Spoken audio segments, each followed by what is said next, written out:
For we see that the crime rate was a lot in the Gambia, but nowadays the crime is less in the Gambia. The level of crime in the Gambia is increasing. I mean, you will agree with me that a country that is known as the Smiling Coast has been witnessing increasing, a troubling increase in the level of crime. It's turning the Gambia, known as the Smiling Coast, into the Crying Coast. Good evening to our listeners and our guests in the studio this evening, Fatou Conte, Elizabeth Hadi Jaju, Sergeant Elizabeth, from the Public Relations Office of the Gambia Police Force on our program today, The Crime Watch. Coming to you live from Majak Radio 92.2 FM in the heart of Bakau, Newtown South, and I am your presenter, AMADOU JANNEH. For we see that the crime rate was a lot in the Gambia, but nowadays the crime is less in the Gambia. So when we say crime in the Gambia, can you give us a breakdown of some of the crimes and criminal happenings? Well, the recent crime that we have for the past 1 month is about this post that we normally heard about, that people are using post, and the recent one, the recent case is this case at Palmarima, the late lady who was poisoned, or I can say it, who they suspected that she was poisoned by a friend in a place where they went to chill, and later on she was pronounced dead, and this case is still going on. And nowadays we have burglary, which is still in the late hours of the night, because we all know that we are in the rainy season.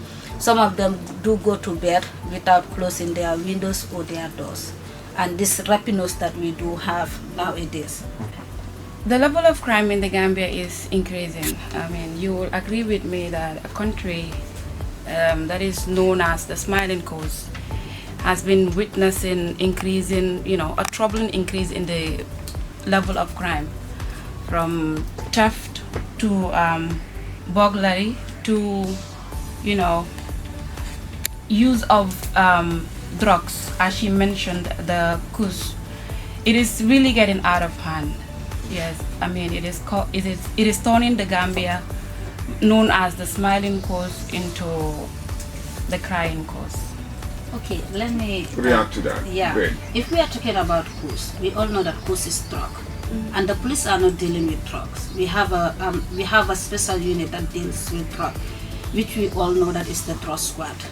Now, if we are talking about crime, like, can you attest to me that there is any emergency phone number that you can call, or can you please give me the police emergency number that you can call when a scene happened to your area and the police did not respond at the spot? We can tackle the problems that we are facing if we work hand in hand. The government cannot do it alone. We have to come together and work together to ensure that we tackle the security problem that we are facing. I would say most of the criminals that are outside came from my house, and whereby we have our parents there. Like, for instance, you cannot have a son or you have a daughter, 2 or 3 days you did not see the guy. Most of the crimes are sponsored by our own parents. If I say they are sponsored by our own parents, today you will see your son is involved in a robbery case. Instead of you helping the police, you will hide your son, or even if the guy is arrested, before saying a day, the mom is at the station to bail that guy. So if I thought that guy is bailed, though he has the right to bail within 72 hours, if I thought the case is not serious, he has the right to be bailed. So when that guy is bailed, he went back to the street, he will do the same thing.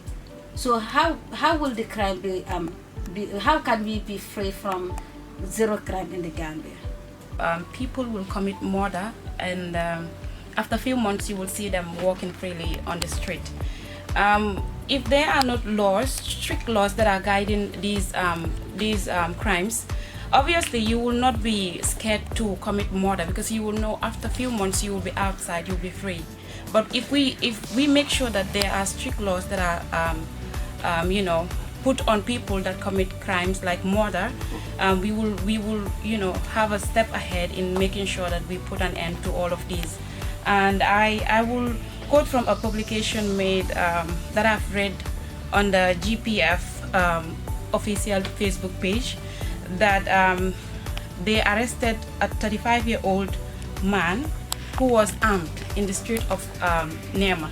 So if we have people that are walking freely armed, obviously they will go ahead and commit crime, because why will you have a knife with you if you don't have a bad intention? Yes. Sure. So if they know that if I commit this, there are strict things that will be ahead of me, they will make sure that they are, you know, careful with it.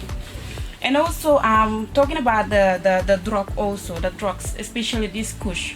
If you have people, for instance, you have a sibling that is using it, you are sure that he or she is using it, or he or she is in the business, you are in the same compound, you have to take the bold step ahead to make sure that you inform the right authorities so that they can come and, you know, do the necessary.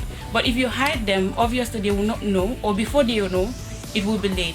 So we have to work hand in hand. I think the government alone cannot do it.